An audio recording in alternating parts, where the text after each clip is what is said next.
আমার বন্ধু মোহন মুরলী রোহিণীর সীমান্তে প্রত্নতাত্ত্বিক গবেষণার কাজে বহাল হয়েই আমন্ত্রণ জানালো আমাকে। কিন্তু আয় বললেই কি যাওয়া যায়? হাজারো কাজের ফাঁকে সময় আর করে উঠতে পারি না। এমন সময় দরজায় নক করল কে। আমি উঠে গিয়ে দরজা খুলতেই দারুণ চমক। অবাক বিস্ময়ে বললাম, তুই?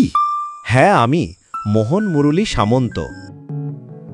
কফির পেয়ালায় চুমুক দিয়েই মোহন আমার দিকে তাকিয়ে বলল, এইভাবে উইদাউট নোটিশে আচমকা এসে পড়ায় খুবই অবাক হয়ে যাচ্ছিস না রে? আমি হেসে বললাম, তা তো যাচ্ছিই। তোর মুখ দেখে মনে হচ্ছে নেহাত দেখা সাক্ষাতের জন্য আসিসনি তুই। নিশ্চয়ই কোনো একটা সমস্যায় পড়েছিস। ব্যাপারটা কি? ঠিক বলেছিস, ব্যাপারটা খুব জটিল হয়ে উঠছে। আমি ট্রান্সফারের জন্য দরখাস্ত করেছি, কিন্তু মনে হচ্ছে না সেটা গ্রান্টেড হবে বলে। প্রকৃতির স্বর্গরাজ্য থেকে বিদায় নিবি? কেন? এছাড়া আর কোনো উপায় নেই। Now I am in great danger. আমার হাত থেকে কফির কাপটা আর একটু হলেই পড়ে যেত। বললাম, জীবন বিপন্ন তোর? কি কারণে? কারণ একটাই, রোহিণীর উপত্যকায় আছে মৃত্যুর হাতছানি, অরণ্যের গভীরে মরণ ছায়া। এবার আমি গম্ভীর হয়ে বললাম, ব্যাপারটা কি আমাকে একটু ভালো করে বুঝিয়ে বল দেখি। তুই অলৌকিক কাণ্ডকারখানায় বিশ্বাস করিস? কঠিন প্রশ্ন। অলৌকিক ব্যাপার স্যাপারের পিছনে অনেক সময়ই দুষ্ট লোকেদের হাত থাকে। ওখানকার ব্যাপারটা কিন্তু সম্পূর্ণ অন্যরকম। দুষ্টচক্র একটা নিশ্চয়ই আছে, তারও ওপরে যা আছে তা কিন্তু সত্যিই বিস্ময়কর। মোহনের স্মোক করার অভ্যাস আছে, তাই একটা সিগারেট ধরালো। আমিও দারুণ কৌতূহল নিয়ে ওর মুখের দিকে তাকালাম। মোহন শূন্যে একটা ধোঁয়া ছেড়ে বলল, প্রথম যখন রোহিণীতে পোস্টিং হবার কথা শুনেছিলাম তখন খুব আনন্দ হয়েছিল, কেননা জায়গাটা দেওঘর থেকে মাত্র 7 কিলোমিটার দূরে। কিন্তু অ্যাপয়েন্টমেন্ট লেটার পেয়েই সব আনন্দ স্নান হয়ে গেল। এই রোহিণী বহু দূরে, সরগুজা ডিস্ট্রিক্টের বনে পাহাড়ে ঘেরা এক অরণ্য প্রদেশ। বিলাসপুর কাটনি শাখায় অনুপুর থেকেও 150 মাইল গেলে তবেই রোহিণী। সে যাই হোক, বিষণ্ণ মন নিয়ে যখন সেখানে পৌঁছলাম তখন প্রকৃতির দৃশ্য দেখে মন আমার ভরে উঠল দারুণ আনন্দে। রোহিণী ছাড়াও এখানে ছোট ছোট বেশ কয়েকটি গ্রাম আছে। সেই সব গ্রামে ছত্তিশগড়িয়াদের বাস। তাদের বিচিত্র পোশাক ও রংবেরঙের হাঁড়ি নিয়ে জল আনতে যাওয়ার দৃশ্য দেখলে মন মাতাল হয়ে যায়। শুধু তাই নয়, এই সমস্ত অঞ্চল হল হরিণের বাসভূমি। দলে দলে হরিণ এখানে নির্ভয়ে ঘুরে বেড়ায়। আমি ওখানেই বন বিভাগের কর্মীদের একটি পরিত্যক্ত বাংলোয় থাকার অনুমতি পেলাম। আমি বললাম, বাংলোটা পরিত্যক্ত কেন? সেটাই রহস্যময়। হয়তো জনপদ থেকে বহু দূরে এবং যাতায়াতের অসুবিধার কারণেই কেউ ওখানে যেতে চান না। তাছাড়া দুজন কর্মীও নাকি ওখানে রহস্যময়ভাবে মৃত্যুবরণ করেছে। তা যাক, বাংলোটি নেহাত ছোটখাটো নয়। এর চারিদিকে গভীর বনভূমি, একাংশে উপত্যকার ঢাল। সেখানে অজস্র ময়ূর পেখম মেলে নাচে। ওরা মানুষকে ভয় পায় না। আমার বাংলোর আশেপাশে ঘোরাফেরা করে ওরা, তাই প্রথম দর্শনেই রোহিণীকে ভালোবেসে ফেললাম। তখনই মনে পড়ল তোর কথা। এই অনবদ্য পরিবেশে তুইও আমার পাশে থাকলে কি আনন্দই না হবে। তাই প্রথমেই চিঠি লিখে তোকে আমন্ত্রণ জানালাম। তোর সে চিঠি আমি পেয়েছি, উত্তরও দিয়েছি, যেতে না পারার কারণ দেখিয়ে। আরও একটা বড় কারণ সেটা হলো ওখানকার মানচিত্র জ্ঞান আমার মাথায় ঢুকছে না। খুবই গোলমাল। রায়পুর, বিলাসপুর ও অনুপপুরের মধ্যবর্তী অঞ্চল, কিন্তু কোনো দিকেই কোনো পথ নেই। যেতে হবে সেই অনুপপুর দিয়েই। আমি বললাম, তা না হয় হলো, কিন্তু ওখানে তোর কাজটা কি? এত জায়গা থাকতে ওখানেই বা তোকে পোস্টিং দিল কেন? আরে কাজে নিশ্চয়ই তুই একা নয়, সঙ্গে আর কে ছিল? ভজুদা আর এক প্রস্থ কফি দিয়ে গেল আমাদের। আমরা কফি খেতে খেতে আবার আলোচনা শুরু করলাম। ওখানে আমার একটাই কাজ, ওইখানকার বনে পাহাড়ে ঘুরে ভগ্ন অভগ্ন নানা ধরনের মূর্তি উদ্ধার করা। ইংরেজরা এদেশ থেকে চলে যাবার আগে অথবা পরে মূর্তিচোরেরা ওই রোহিণীর অরণ্যে বহু প্রাচীন মূর্তি সংগ্রহ করে, যত্রতত্র লুকিয়ে রাখে। আমি সেগুলোই উদ্ধার করার কাজে আসি। এ পর্যন্ত প্রায় ৩০০রও বেশি মূর্তি সংগ্রহ করেছি। এই কাজের জন্য পবন ও রুহিয়া নামের দুজন লোককেও আমারই সঙ্গে বহাল করা হয়েছিল। ওরা দুজনেই ছিল খুব কাজের লোক। তবে ওরা আমার বাংলোয় থাকত না। রোহিণীর ঢালে আলাদা একটা ঝোপড়ি বানিয়ে থাকত ওরা। আমি বললাম, কেন? আসলে আমাকে খুব সমীহ করত ওরা। তাছাড়া একটু নেশা ভাঙের ব্যাপারটাও ছিল ওদের, তাই। বুঝেছি। এইভাবে প্রায় ২-৩ মাস যাবার পরই বুঝলাম রোহিণীর সবকিছুই সুন্দর নয়। আকাশের চাঁদ সুন্দর, সূর্যও সোনালি রোদ ছড়ায়, পুরুষরাও অসুন্দর নয়। তবুও কেমন যেন একটা চাপা আতঙ্ক ঘিরে আছে চারিদিকে। কিসের আতঙ্ক? অরণ্যে উপত্যকায় আতঙ্ক, রাতে আতঙ্ক, দিনে আতঙ্ক।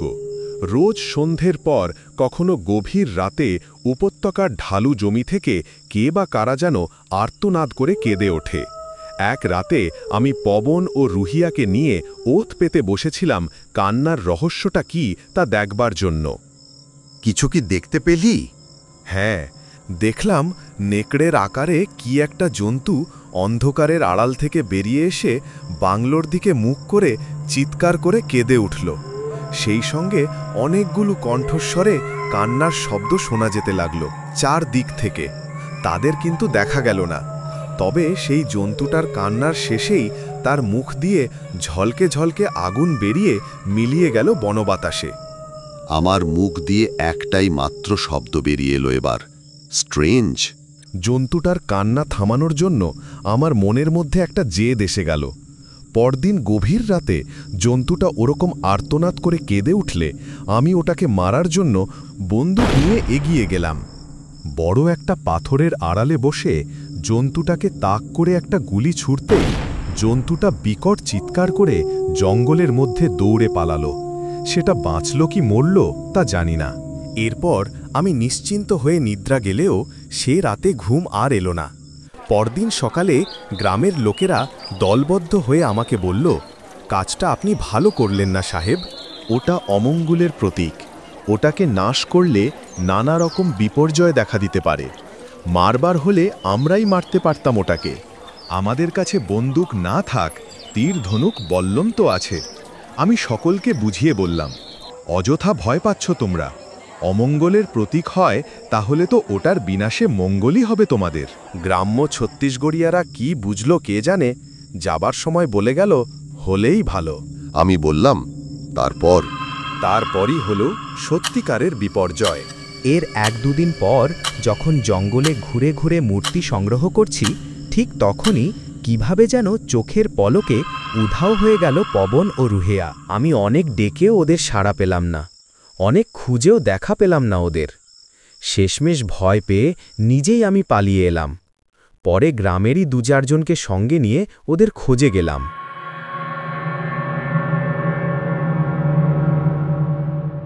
হাই এভরিওয়ান, আমার নাম হলো বৌদ্ধজিৎ সাঁতরা। আর আমি আজকে একটা ইনিশিয়েটিভ শুরু করতে চলেছি। তো ছোটবেলায় আমি খুবই গল্প পড়তে ভালোবাসতাম, বিভিন্ন উপন্যাস, মানে আমার বাংলা সাহিত্যের প্রতি একটা আলাদা ভালোবাসা ছিল। কিন্তু বড় হওয়ার সঙ্গে সঙ্গে সেই সাহিত্যের প্রতি প্রেম যেন হারিয়ে গেছে। মানে এখন কাজের চাপ কিংবা সোশ্যাল মিডিয়া বিভিন্ন জিনিসের প্রভাবে যেন সাহিত্য থেকে আমরা অনেক দূরে চলে গেছি। তাই আমি ভাবলাম যে যদি আমি কোনোভাবে সেই সাহিত্যটাকে অ্যানিমেশনের মাধ্যমে ফুটিয়ে তুলতে পারি, মানে বাংলার যেসব পপুলার উপন্যাস আছে, গল্প আছে, তাহলে এখনকার জেনারেশন বলো বা আমরা যারা এখন 25-26 বয়স হয়ে গেছে, আগে গল্প পড়তে খুব ভালোবাসতাম, টাইম পাই না গল্প বই পড়তে, সেই সময়টাকে যদি আবার ফিরিয়ে আনতে পারি, মানে গল্পের মাধ্যমে, অ্যানিমেশনের মাধ্যমে পার্টে পার্টে যদি আমরা স্টোরি রিলিজ করি, তাহলে কি হবে, আমরা সেই আবার পুরোনো দিনে ফিরে যেতে পারবো। তাই এটা আমার একটা ছোট উদ্যোগ। আর্টিফিশিয়াল ইন্টেলিজেন্স খুবই উন্নত হয়ে যাওয়ার কারণে অ্যানিমেশন গ্রাফিক্স বানানো খুবই সহজ হয়ে গেছে। আমি এটা একাই ইনিশিয়েটিভটা নিয়েছি, আর এই ভিডিও বানাতে যা খরচা সমস্ত আমারই, এই টিমে কেউ নেই। একটা কমিউনিটির মতন বানাতে চাইছি, যেখানে অনেক কমিউনিটির মেম্বার থাকবে যারা গল্প পড়তে ভালোবাসে, যারা গল্পের প্রতি যাদের সত্যিকারের প্রেম ভালোবাসা আছে, তারা এই কমিউনিটির সদস্য হবে এবং এই অ্যানিমেশনের মাধ্যমে গল্পকে তৈরি করে আগামী প্রজন্ম বলো কিংবা এই জেনারেশনের বাচ্চাদেরকে বা বড়দেরকে এই গল্পগুলো পৌঁছে দিতে পারবো। তো এখন আমি এটা একাই শুরু করেছি, এআই এর মাধ্যমে সমস্ত কিছু করছি, ভয়েস ওভারও এআইতে, এবং গ্রাফিক্সগুলো আমি এআই এর মাধ্যমে ক্রিয়েট করেছি এবং এতে আমার খরচাও লেগেছে। প্রতিটা ভিডিওতে তুমি ধরে নাও 1000 থেকে 1500 টাকা খরচা আছে। তো আমার কাজের ফাঁকে আমি যতটুকু টাইম পাই এই ভিডিওগুলো আমি তৈরি করার চেষ্টা করছি। তোমাদের যদি ভিডিওটা ভালো লেগে থাকে তো একটা লাইক করো, একটা সাবস্ক্রাইব করে সাপোর্ট করো চ্যানেলটাকে। ধীরে ধীরে চ্যানেলটা গ্রো হলে আমিও একটু অনুপ্রাণিত হব। তোমাদের যদি ভালো লেগে থাকে তো কমেন্টে জানাও, আর এটার সঙ্গে এই কমিউনিটি তোমরা যদি যুক্ত হতে চাও তো কমেন্টে জানাও, আমি একটা তাহলে গ্রুপ ক্রিয়েট করব, সেখানে সবাই মিলে আমরা ভালো ভালো যেসব পুরনো সাহিত্য আছে, গল্প উপন্যাস আছে, সেগুলোকে আমরা ক্রিয়েট করব অ্যানিমেশনের মাধ্যমে, যাতে সবাই আমরা উপভোগ করতে পারি, আনন্দ করতে পারি। তবে এটাতে একটা সমস্যাও আছে, কপিরাইট স্ট্রাইক পড়বে এ সম্বন্ধে কোনো আইডিয়া নেই, যদি পড়ে তো পরে দেখা যাবে। এখন এটাকে আমি কাজটা কন্টিনিউ করতে থাকি, পরে যদি কোনো সমস্যা হয় তো সেটা আমরা দেখব কী হয়।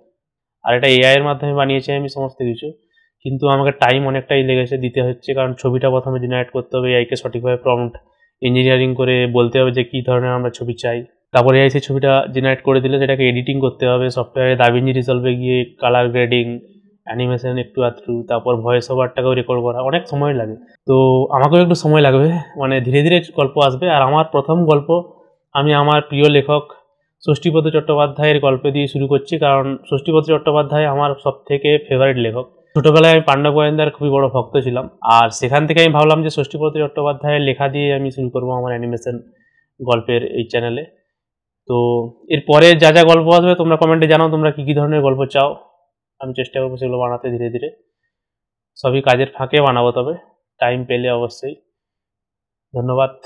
চ্যানেলটা যদি ভালো লাগে তো সাবস্ক্রাইব করে দেবে আর লাইক করবে, তোমাদের বন্ধুদের সঙ্গে শেয়ার করতে পারো, তাদেরকেও বলো যারা অ্যাকচুয়ালি গল্প পড়তে ভালোবাসে বা ছোটোবেলায় দারুণ গল্প পড়তে ভালোবাসতো, কিন্তু এখন কাজের ফাঁকে বা টাইমের অভাবে গল্প পড়তে পারছে না, সাহিত্যের মধ্যে যুক্ত থাকতে পারছে না। Thank you for watching this video. Have a great day.